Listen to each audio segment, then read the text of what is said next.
The glass domes of Frontier Station Helios sparkled like soap bubbles against the black canvas of space. Inside Dome 7, Sienna knelt among her hydroponic gardens, fingers deep in synthetic soil, coaxing life from seeds that had traveled across 3 solar systems. The air smelled of earth and growing things, a precious oasis in the cold vacuum beyond the reinforced walls. She had always preferred plants to people. Plants didn't ask questions about why a 32-year-old woman lived alone in a station greenhouse. They didn't whisper about the wedding that never happened, about the fiancé who'd chosen a research position on Europa over a life with her. Plants simply grew, bloomed, and asked for nothing but water, light, and patience. The evening cycle was beginning, the artificial sun dimming to twilight. Sienna wiped her hands on her work apron and stood, surveying the rows of vegetables and flowering vines. Everything was in order. Everything was always in order. She lived by schedules, by careful planning, by a routine that kept the loneliness at bay. That's when she heard it, a soft sound, barely audible over the hum of the irrigation system. A whimper like a small animal in distress. Sienna froze, listening. There it was again, coming from behind the tomato trellises in the far corner. She moved quietly, her boots silent on the walkway. The greenhouse was supposed to be secure, sealed, her private sanctuary. Nothing should be here except her and the plants. But as she rounded the corner, her breath caught. Huddled between 2 large planters was a child, not a human child. The little girl's skin had a subtle iridescent quality, shifting between pale blue and silver in the dim light. Her hair was white as starlight, falling in tangled waves around a face that was almost human, but not quite. The eyes were too large, too dark, like pools of midnight.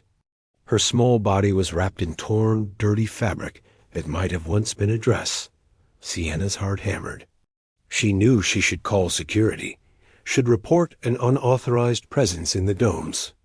But the child's eyes, those enormous frightened eyes, stopped her cold. "Hello, sweetheart," Sienna whispered, crouching down slowly. "It's okay. I'm not going to hurt you." The child pressed herself harder against the wall, trembling. Her lips were tinged with blue, whether from cold or fear or something else. Sienna couldn't tell. "Are you hungry?" Sienna asked gently. She reached into her pocket and pulled out a nutrition bar, the kind she always kept for long workdays. She unwrapped it carefully and set it on the ground between them. For a long moment, nothing happened. Then, slowly, painfully slowly, the child's small hand crept forward. She snatched the bar and retreated, stuffing it into her mouth with desperate hunger. No grace, no caution, just raw need. Sienna's throat tightened. How long had this little one been hiding here? How long since she'd eaten? "My name is Sienna," she said softly. "What's your name?" The child swallowed, her huge eyes never leaving Sienna's face. When she spoke, her voice was barely a breath. "Nyx, N-Y-X," Sienna repeated, letting the name settle between them. "That's a beautiful name. Nyx, where are your parents?" The child's face crumpled. Tears spilled over, silent and heartbreaking. She shook her head frantically, her small hands clenching into fists. Sienna understood that response, loss, separation, the things that broke children in ways that never fully healed. She knew because she'd seen it before. In the refugee camps where she'd volunteered years ago, before she'd retreated into her safe. Solitary life. "Okay," Sienna said, keeping her voice steady and warm. "You don't have to talk about it. But Nyx, you can't stay here in the cold.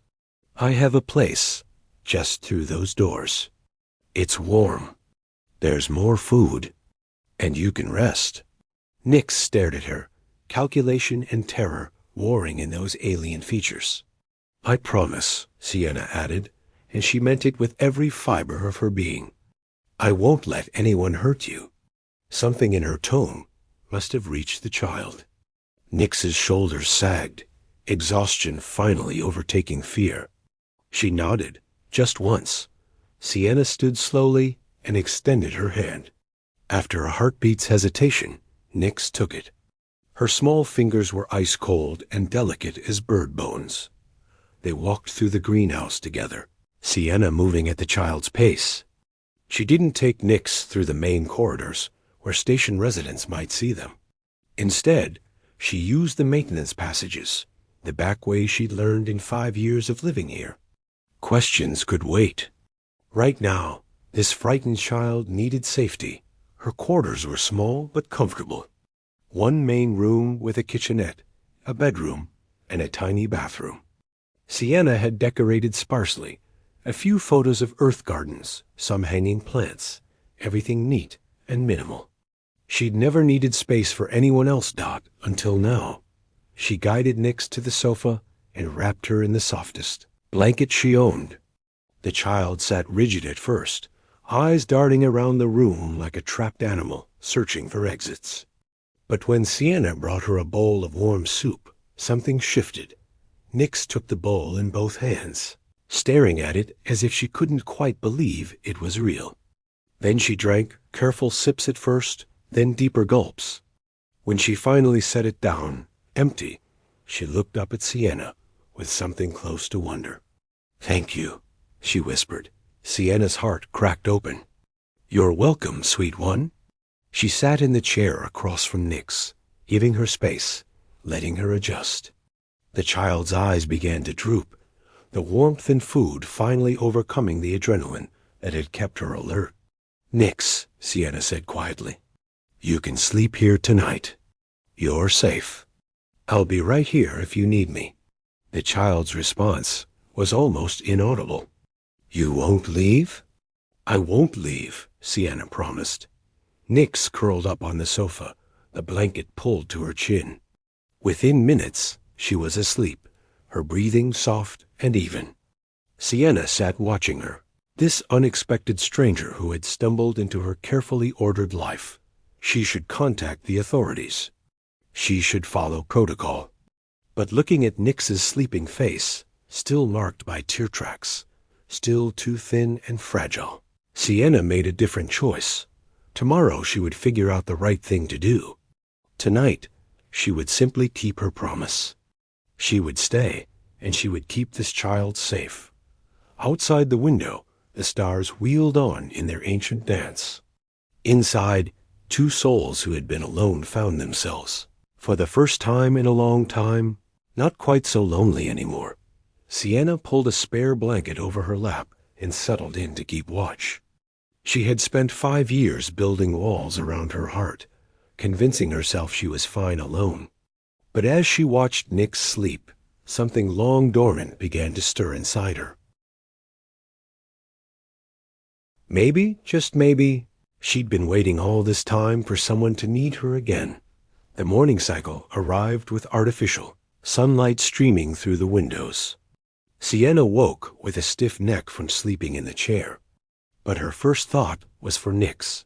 The child was still curled on the sofa, but her eyes were open now, watching Sienna with that same cautious intensity from the night before. "Good morning," Sienna said gently, stretching. "How did you sleep?" Nix didn't answer immediately. She clutched the blanket tighter, as if afraid it might be taken away. "Are you hungry?" Sienna asked. "I can make breakfast. Do you like pancakes?" At the word pancakes, Nix's eyes widened with something that might have been hope, or might have been confusion. Sienna took it as a yes. In the kitchenette.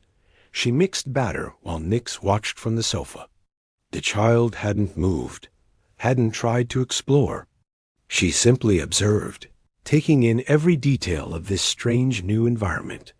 When Sienna placed a plate of golden pancakes in front of her, drizzled with synthetic honey, Nix stared at it like it was a work of art.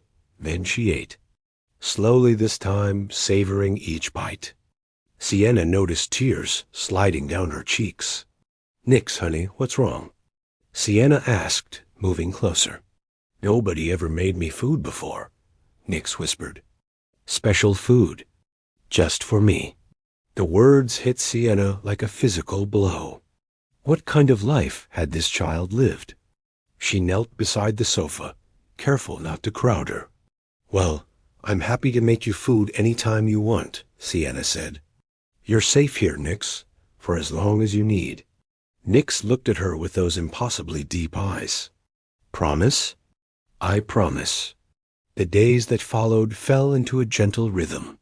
Sienna took Nix to the greenhouse during her work hours, showing her the plants, teaching her their names, and how to care for them. Nix was a quick learner, her small hands surprisingly deft with the seedlings. She barely spoke, but Sienna caught her humming sometimes, soft melodic sounds that seemed to come from somewhere deep in her alien heritage. Slowly, bit by bit, Nix began to open up. She told Sienna about the cold place where she'd lived before, about the darkness and the hunger. She didn't have words for everything, her memories fragmented and painful, but Sienna pieced together enough. Trafficking, forced labor, a child treated as property rather than a person. It made Sienna's blood boil, but she kept her anger hidden. Nix needed calm, needed peace, needed to know that not everyone in the universe was cruel. One evening, as they sat together looking at star charts on Sienna's tablet, Nix leaned against her side. It was the first time she'd initiated physical contact. Sienna's breath caught, but she remained still, letting the child decide how close she wanted to be. Sienna? Nix whispered. Double quotes. Yes, sweetheart? Can I call you Mama? Time seemed to stop. Sienna felt her eyes burn with unshed tears. She wrapped her arm gently around Nix's small shoulders. If you want to, yes, she said, her voice thick with emotion. I would be honored. Nix nestled closer. Mama, she said, testing the word. Then again, more certain. Mama. Sienna held her, this precious child who had wandered into her life and changed everything. She had thought her heart was closed, that she'd never let anyone close enough to hurt her again. But love, she was learning, didn't ask permission. It simply arrived, unexpected and transformative, and demanded that you rise to meet it. 3 weeks passed in their quiet sanctuary. Sienna had stopped questioning her decision to keep Nix hidden from the authorities. Every time she considered making a report, she looked at the child, now thriving in her care, and couldn't bring herself to risk losing her. Nix smiled now, genuine smiles that lit up her entire face. She laughed when Sienna told silly jokes. She drew pictures of flowers and stuck them to the walls with adhesive strips. But peace, Sienna was learning, was always temporary. She first noticed the man in the commercial district. Sienna had taken Nix out for the first time, carefully timing their trip for a quiet period when fewer people would be around. She'd fashioned a hood for Nix to wear, explaining that some people might stare, and it was okay to stay hidden if that felt safer. Nix had gripped her hand tightly, taking in the sights of the station, beyond their small world. They'd stopped at a small shop that sold children's clothes, and Sienna had let Nix pick out 3 outfits. The joy on the child's face was worth every credit spent. That's when she felt it. The prickle at the back of her neck, the sense of being watched. She turned and saw him. A tall man with a weathered face standing by a vendor stall, his eyes locked on Nix. He wasn't trying to hide his interest. In fact, when he noticed Sienna looking, he smiled. It wasn't a friendly smile. Sienna's protective instincts flared. She scooped Nix up, ignoring the child's surprised squeak, and headed back toward the residential section. She didn't run. That would draw attention. But she walked with purpose, taking a route through multiple corridors, doubling back twice to check if they were being followed. They made it back to the quarters safely, but Sienna's heart was pounding. She locked the door and activated the security system she'd never bothered with before.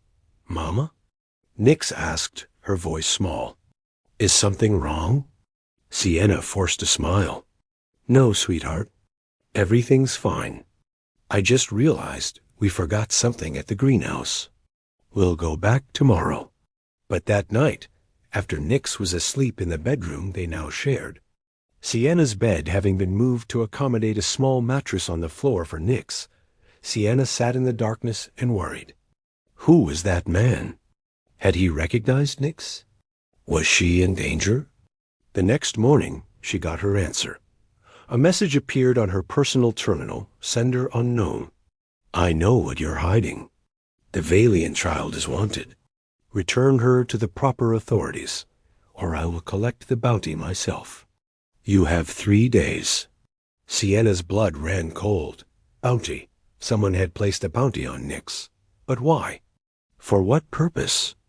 She immediately began researching, using every database access her position granted her. What she found made her sick.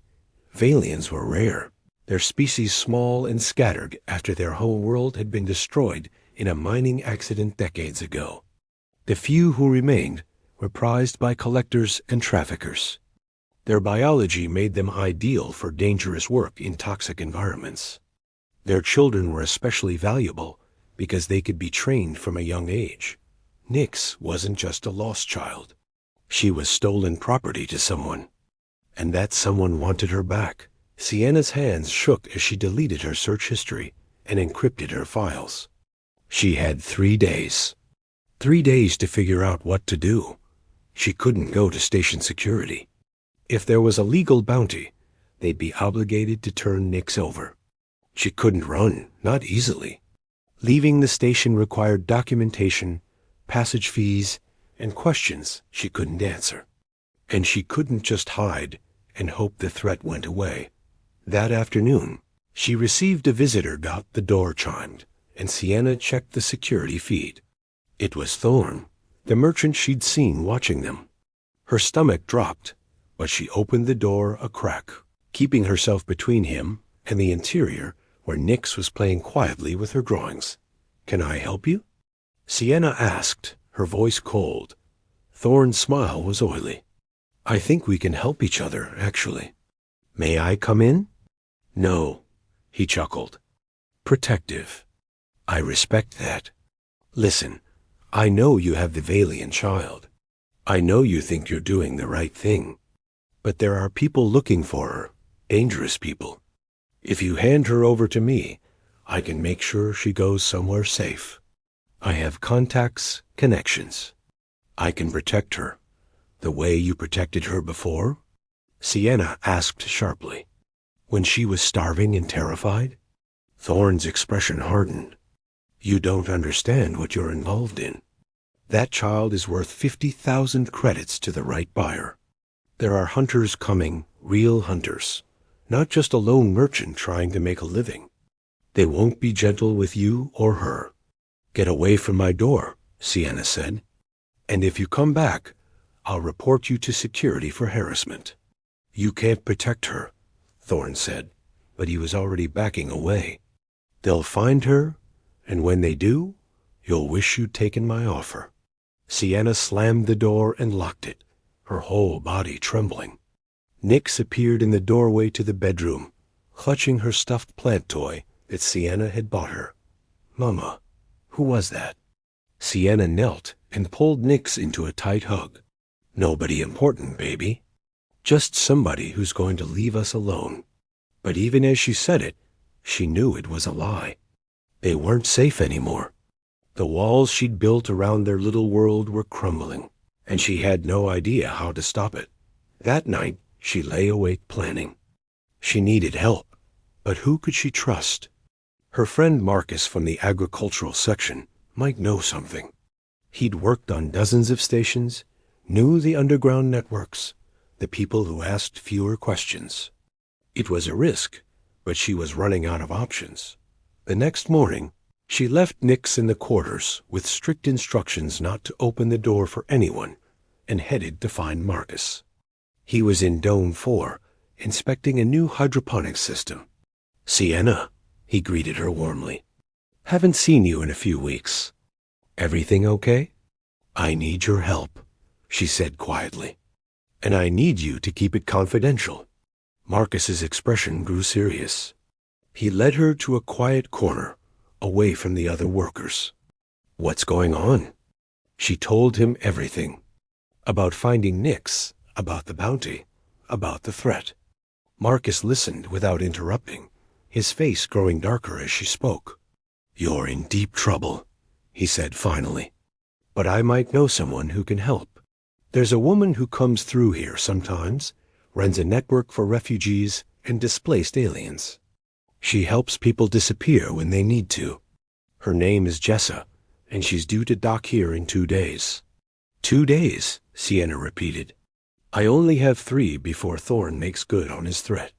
"Then we better hope Jessa can work fast," Marcus said. He squeezed her shoulder. "You did the right thing, taking care of that kid. Not many would have." Sienna managed a weak smile. "I didn't have a choice.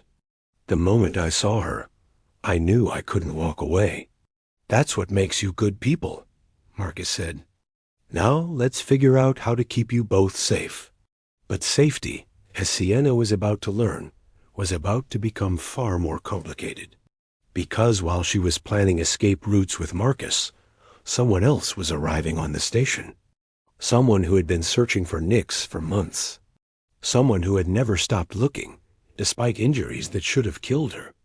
Despite having no resources or allies, Vesa had finally found her daughter's trail, and she was about to turn Sienna's world upside down. The message came at dawn of the 3rd day. Sienna woke to her terminal beeping urgently. Still groggy, she stumbled from bed, careful not to wake Nix, who was sleeping peacefully on her little mattress, and checked the screen. What she saw made her heart stop. It was a video message, sent from an anonymous relay. The image was grainy, clearly shot in poor lighting, but Sienna could make out a figure. An alien woman, Valian like Nix, with the same iridescent skin and white hair. But where Nix was small and delicate, this woman looked broken. Her face was gaunt, marked with scars. Her eyes were sunken, but burning with desperate intensity. "Please," the woman's voice was hoarse, speaking in heavily accented standard. "I am looking for my daughter. She is 6 years old, Valian, white hair, dark eyes. She was taken from me 4 months ago. I escaped to find her. If anyone has seen her, please, I am begging you. Her name is Nix." The message gave coordinates for a meeting place, a public dock in the lower levels of the station. It would expire in 6 hours. Sienna sat frozen, staring at the screen. This was Nix's mother, the mother the child cried for in her sleep. The mother who Sienna had half convinced herself was dead, or worse. She was alive. And she was here. 1,000 emotions crashed through Sienna at once. Relief that Nix would be reunited with her mother. Terror at what this would mean for her own relationship with the child. Guilt that she'd been playing house while a mother somewhere was searching desperately. And underneath it all, a selfish, aching grief at the thought of losing Nix. She looked toward the bedroom where Nix slept, the child she'd come to love as her own. What was she supposed to do? Tell Nix her mother was alive and watch her leave? Keep the information hidden and rob them both of a reunion? There was no good answer. There was only the right one. When Nix woke an hour later, Sienna was waiting with breakfast and a decision made. "Sweetheart," she said gently, sitting beside Nix on the sofa. "I need to tell you something important. It's about your mama." Nix's eyes went wide. "My birth mama?" The question pierced Sienna's heart. She'd become mama to Nix, and now there would be another mama, the real one. But she pushed her feelings aside. "Yes, baby. Your birth mama. She's here on the station. She's been looking for you." Nix went very still. "She's alive?" "She's alive. And she wants to see you." Sienna pulled up the video message and let Nix watch it. The child's reaction was overwhelming. She burst into tears, reaching toward the screen as if she could touch the image. "Mama, mama," she sobbed in her own language, then switching to standard. "She came. She found me." Sienna held her while she cried, her own tears falling silently. "Do you want to see her?" "Yes," Nix said immediately. Then she looked up at Sienna with confusion. "But what about you?" "You're my mama, too." "I'll always be here for you," Sienna promised, though the words felt like glass in her throat. "Always. But your birth mama has been looking for you for so long. She needs to see that you're safe." Nix threw her arms around Sienna's neck. "Don't leave me. Please don't leave me." "Never," Sienna whispered. "I promise." She dressed Nix in one of her new outfits, brushed her white hair until it shone, and together they made their way to the lower docks. Sienna's hands were shaking. She kept a protective arm around Nix, scanning the corridors for any sign of Thorn or other threats. But the station seemed quiet, the early morning shift just beginning. The dock was nearly empty. A few cargo loaders worked in the distance, but the meeting coordinates pointed to a quiet corner behind some shipping containers. Sienna's heart pounded as they approached, and then she saw her. Vesa was smaller than she'd appeared in the video, barely taller than Sienna herself. She leaned heavily against a container, one leg clearly injured, wrapped in makeshift bandages. Her clothes were little more than rags. But when she saw Nix, her entire face transformed. "Nix," she breathed, and her voice was pure anguish and joy mixed together. "Mama." Nix tore free from Sienna's hand and ran. Vesa collapsed to her knees, catching her daughter in her arms. They clung to each other, both sobbing, speaking in rapid Valian that Sienna couldn't understand. The raw emotion of the reunion made Sienna's chest ache. This was a mother who had fought through hell to find her child, who had never given up, never stopped searching. Sienna stood back, giving them space, feeling like an intruder on this private moment. She should leave, she thought. Her role was done. She'd kept Nix safe until her real family could find her. But then Vesa looked up, her dark eyes meeting Sienna's. "You," she said in halting standard. "You are the one who cared for her?" Sienna nodded, unable to speak. Vesa carefully released Nix and tried to stand, but her injured leg buckled. Sienna moved instinctively, catching her before she fell. Up close, she could see the full extent of Vesa's condition. This woman was barely holding on. Injuries, malnutrition, exhaustion written into every line of her body. "Thank you," Vesa whispered, gripping Sienna's arm with surprising strength. "Thank you for protecting my daughter." "I could not, and you did. I owe you everything." "You don't owe me anything," Sienna managed. "I just did what anyone would do." "No," Vesa said firmly. "Not anyone. Most would have turned her over to authorities. You kept her safe. You gave her kindness. She speaks of you already, calls you Mama." Her eyes glistened. "You gave her love when I could not be there." Nix tugged on both their hands. "Mama Vesa and Mama Sienna," she said, looking between them with hopeful eyes. "Both my mamas." Vesa looked at Sienna, a question in her eyes. But before either could speak, a voice cut through the morning air. "Well, isn't this touching?" Thorn stepped out from behind a container, and he wasn't alone. Two rough-looking men flanked him, both armed with shock batons. Sienna instinctively pushed Nix behind her. Vesa tried to stand, but couldn't put weight on her leg. "I told you there were people looking," Thorn said, his earlier false friendliness gone. "Now we have a nice package deal. The child and her mother. The buyer will pay extra for a matched set." His eyes slid to Sienna. "The human, unfortunately, is just a complication we need to remove." "You're not taking them," Sienna said, her voice steady despite her terror. Thorn laughed. "You really think you can stop us?" You're a botanist, not a soldier. He was right. Sienna had no combat training, no weapons, no way to fight 3 men. But she had something else. She had everything to lose. Marcus, she said clearly, hoping her friend was monitoring his communicator. Now would be good. For a moment, nothing happened. Thorne's smile widened. Your friend isn't. The dock's alarm system erupted in deafening wails. Emergency lights flooded the area. And from 3 different directions, security teams appeared, drawn by what the system registered as a containment breach in the cargo holds. In the chaos. Marcus appeared beside Sienna, breathing hard. Got your signal. Time to go. He grabbed Vesa, supporting her weight. Sienna scooped up Nyx, and they ran. Behind them, Thorne was shouting, trying to explain to security why he wasn't supposed to be there. Why he had armed men with him. They didn't stop running until they reached Marcus's quarters in the agricultural section, a place Thorne didn't know about. Once inside, with the door locked and secured, they all collapsed. Vesa was crying again, holding on to Nyx like she might disappear.